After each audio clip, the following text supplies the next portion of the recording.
Good morning, everyone. Thank you very, very much for being with us today as we are excited to talk about the largest seizure of fentanyl in the history of the Sheriff's Office.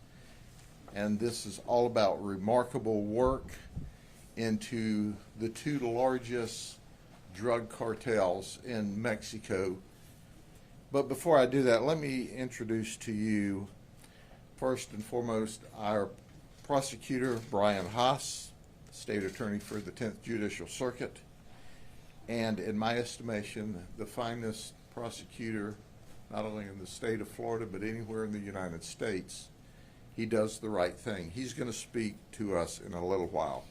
We also have Austin Leal from Auburndale Police Department with us today, Terry Story with us, Mark Brutnell from FDLE, and he's going to also speak today. We have Chris Nelson, Brandon Shealy, who's a supervisor.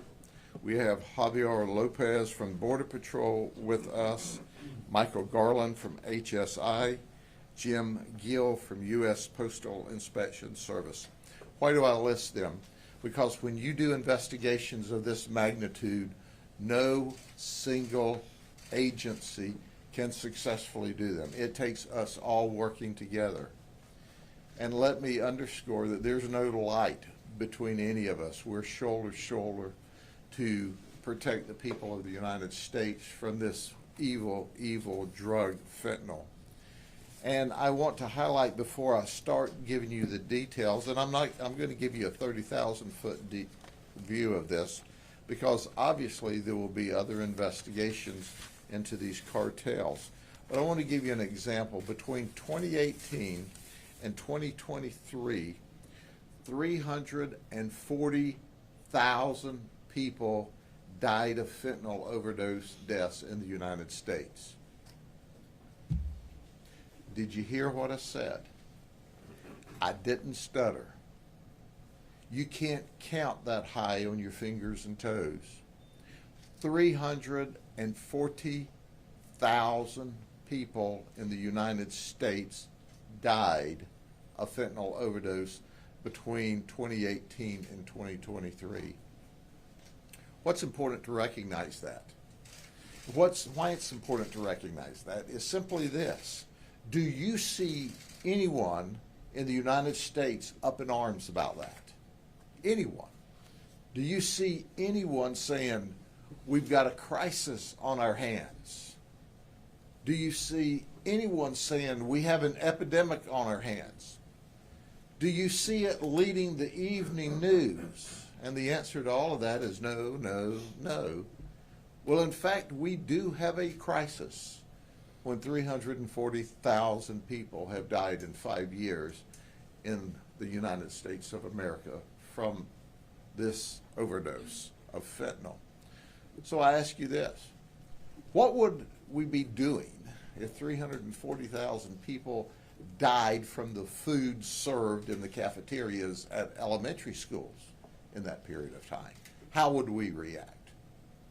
How would we react if 340,000 people died in county jails from us feeding bad food? There would be storms. There would be people fired and unelected. There would be congressional investigations. Every state would be doing investigations. But yet we pretty much sat silent while 340,000 people in the United States died from fentanyl overdose. And where does the fentanyl come from? It's coming across our southern border. Now, the good news is, since the border's been shut down, we've seen some drop in that. Since these massive investigations have occurred, we've seen a drop in that. But I want to get back to where I started. And where I started was simply this. We all work together to protect people and keep people alive and safe. So let me introduce you to the Sinaloa cartel and the Jalisco cartel. The Sinaloa cartel has been weakened some with the arrest of its leadership. They're actually working together some with the Jalisco cartel, which is the two largest drug trafficking organizations in Mexico. They call it transnational criminal enterprises.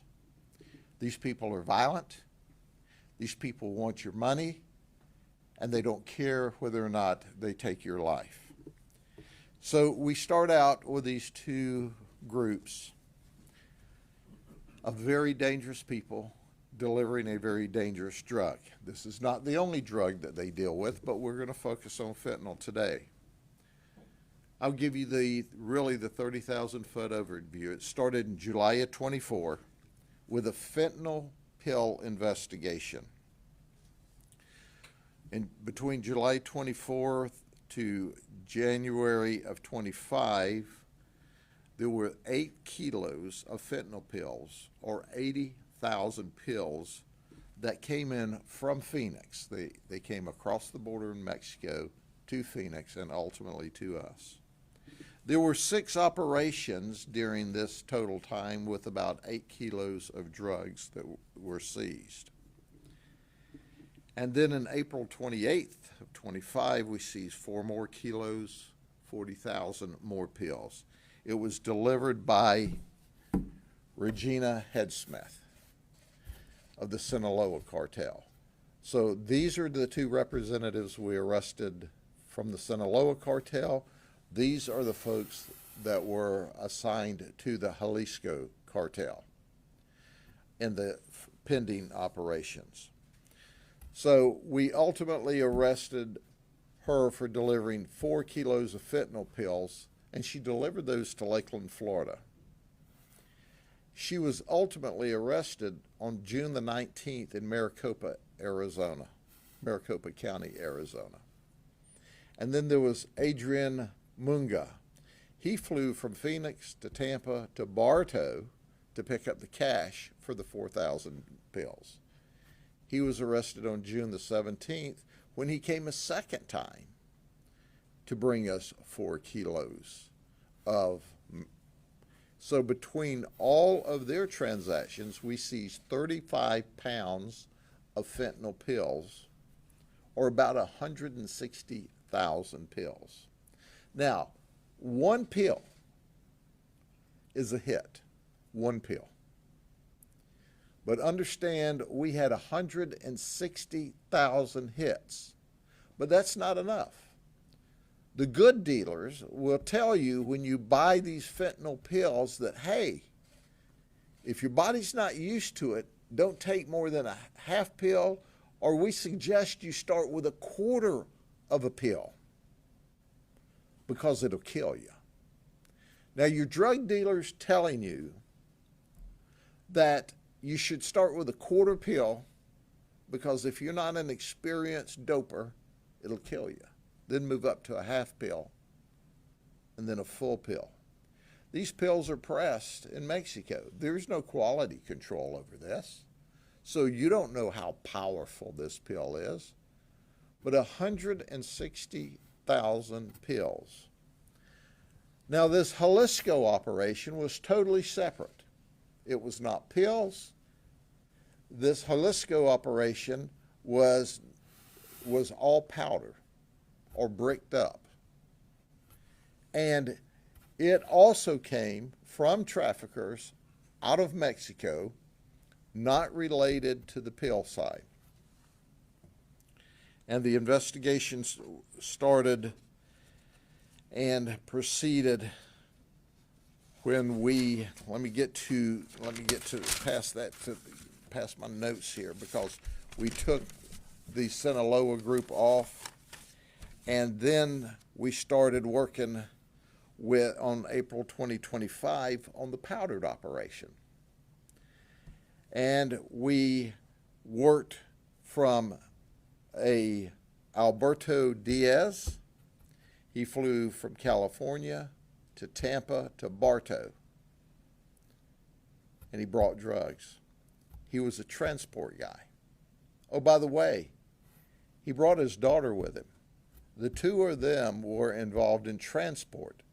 We learned that they transported for the Jalisco operation and also picked up money. We found out that Gloria Trujillo Duque, who's 44, from Atlanta, she brought 5 kilos that originated in Mexico. She came from Atlanta, and she was the money person for the cartel. Her job was to do the finance. Keep in mind that in addition to that, we had a cousin to Miguel who brought 5 kilos in. She's the only one that's on an immigration hold for violating her permit to come 25 miles inside the U.S. border. Somehow when she ended up here, we calculated she was just a little past her 25-mile limit. On April 28th, we got 5 kilos from Mexico. And how are they delivering it to us? In batteries. You see the pictures, and it's in the battery. That's right. So when you see someone on the side of the road maybe putting a new battery in their car, you think to yourself, they've got a bad battery. They had to get another one. Well, what we know is 5 kilos of fentanyl will go in this battery. Now, let me tell you this. The battery still works, okay? So they rigged the battery so that it cranks the car. It actually works. And then they just take the battery out, deliver the battery to you. You think it's a bad battery. They're going to take it in to exchange it. They put another battery in the car. Well, in fact, they've delivered 5 kilos. May 24th, we take a delivery in Auburndale. The Auburndale police were vital in this operation. And we seized another 29 pounds of pure fentanyl. Let me say that again. 29 pounds of pure fentanyl. So between the two operations and the different deliveries of the drugs, we looped all of these folks in as either couriers of the drugs or financiers to pick up the money or transport people. And we seized a total of 64 pounds. 64 pounds of fentanyl in these two operations. That's enough to overdose and kill 14.5 million people. Let me say that again. Our detectives and our agents from the federal, the state, and the local level potentially save the lives of up to 14.5 million people. Or think of it this way. We seized enough drugs to overdose and kill everyone in the state of Ohio, or everyone in the state of Pennsylvania, or everyone in the state of Illinois, and have drugs to kill people left over. So when you look at these undercover agents that risk their lives in doing these types of operations, and then you see it as a risk to their life just to handle this stuff, let alone the violence and the guns and all the other issues they have to traverse in a high-level, large-scale investigation, you understand why our detectives and our agents from the state and the federal government are simply the very best. So will they ever get the appropriate thanks for saving lives? Absolutely not. But the reality is, while there's 340,000 people that died because these people were greedy and wanted money, and they didn't care that you died between 2018 and 2023, we know an immeasurable amount of people would have died with this 64 pounds of drugs that these people brought and they didn't care about you or your loved ones or your children, but we did. And that's why people are alive today, because of the work that our folks did. Let me first turn this over to Mr. Haas, our state attorney, and our colleague and the prosecutor who's going to make sure that these folks are held accountable by our criminal justice system. Mr. Haas. Thank you, Sheriff. You know, I think that when you consider the numbers and the amounts of drugs here, it can be overwhelming when you consider the danger to our community and all the people that are coming and going. These cases just don't make themselves. They don't just magically appear. The reason why you keep coming to these press conferences here in Polk County is because of the leadership of Sheriff Grady Judd. He is the one that absolutely insists that we do not let up, that we are going to continue to pursue the folks that will bring these dangerous drugs into our community. And the wonderful detectives and law enforcement officers that are working with him, both from the sheriff's office and the partner agencies, they are true heroes to everything that you're seeing here today. They're the ones that basically put their lives on hold and do this job when it may be very inconvenient for them for personal reasons, family reasons, but they keep up the fight and they insist that these cases are made. And the quality of the cases is critical. Arrests are very important, but we know that true justice comes at the end of the case when these very dangerous people are put in prison for a very long time. And that's why the details, the attention to detail, working very hard to make sure that we have a prosecutable case that we can get across the finish line is absolutely critical. And what a great honor it is to be a prosecutor in the state of Florida with a governor and a legislature that supports us by making sure that we have the laws that we need with very strong mandatory minimum prison sentences and adequate funding for all of the operations. It's so important, and it is different in Florida. So it's great to be a state attorney here, and particularly in the 10th Circuit, and partnering with Sheriff Grady Judd and all of the great state partners that we have. So we are ready to take these cases. We've been working with the detectives from the beginning, and this is an important day, but there's a lot still to come on these cases, and my prosecutors are ready to go. So, Sheriff, thank you. Thank you, Mr. Haas. Let me introduce you to Mark Brutnell. He is Special Agent in charge of the Tampa Field Office, and he's going to speak with us today about a very important piece of our ability to do these investigations. Mark? Thank you, Sheriff. Good morning, everybody. On behalf of Commissioner Mark Glass, I'm Mark Brutnell, the FDLE Special Agent in charge for Tampa Bay. Thank you for being here. I'm honored to stand along Sheriff Judd, State Attorney Brian Haas for today's announcement. Today's arrests are one of many that have resulted from the funded granted by the State Assistance for Fentanyl Eradication, or as we call it, SAFE, which is a statewide program. I'm honored to also say that the Polk County Sheriff's Office has done quite an amazing job when it comes to the SAFE program. So I pulled some numbers for the SAFE program just specifically to Polk County Sheriff's Office. In 2 years, there have been 13 approved SAFE cases with the Sheriff's Office. Of those 13 cases, under Sheriff Judd's leadership and the investigative team in the back there, 42 arrests have been made, 48.5 kilos, or as Sheriff has talked about today, over 100 pounds of fentanyl has been seized, in addition to 12.5 kilos of cocaine.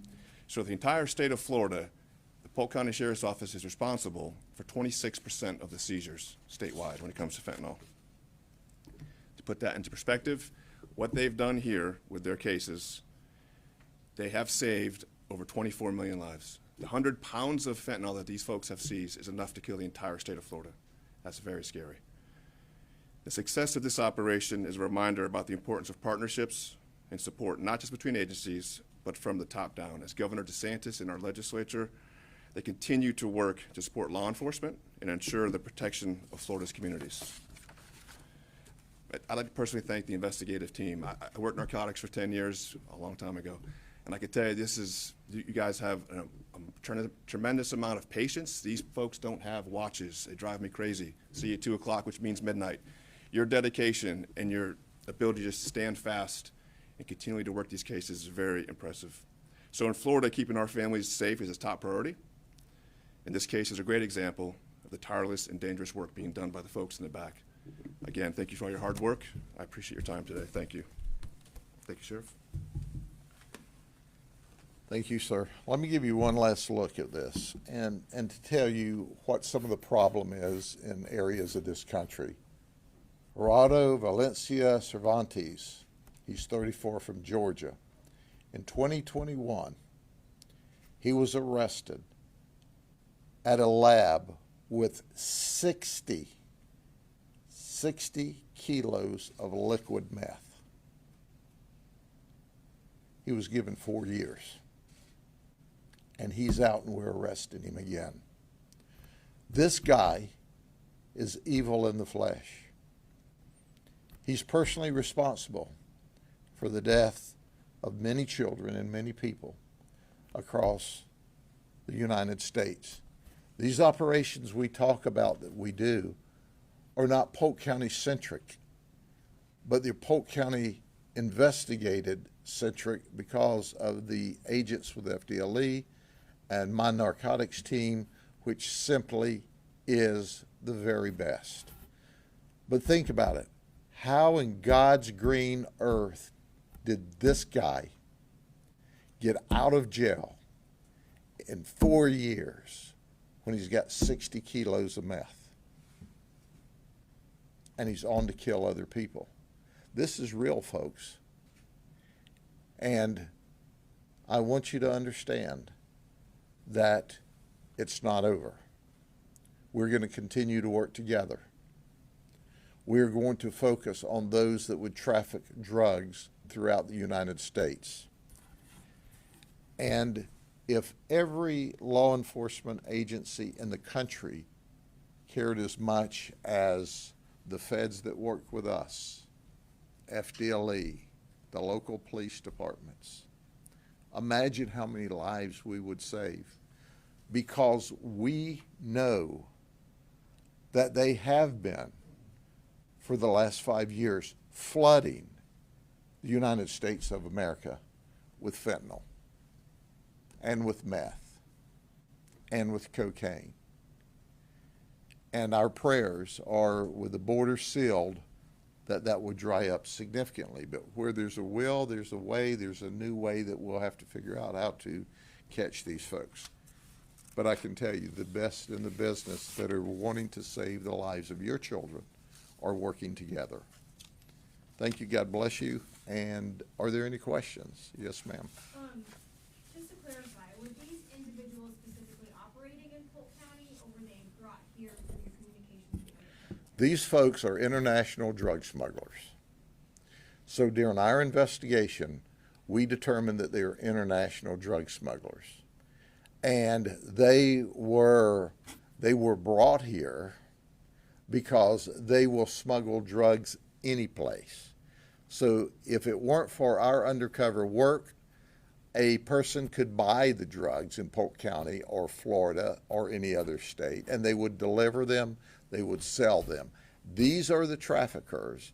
These are with the Jalisco and the Sinaloa cartels that are manufacturing and running huge illegal operations, transnational organized criminals.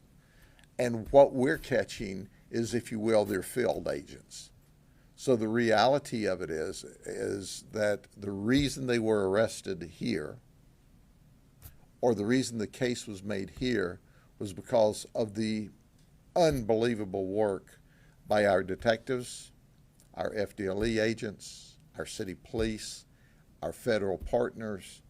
And the reality is, don't think for a second all of these drugs would have come to this county. But don't think for a second that some of them wouldn't have if we hadn't have been the guys buying them and ultimately arresting the people.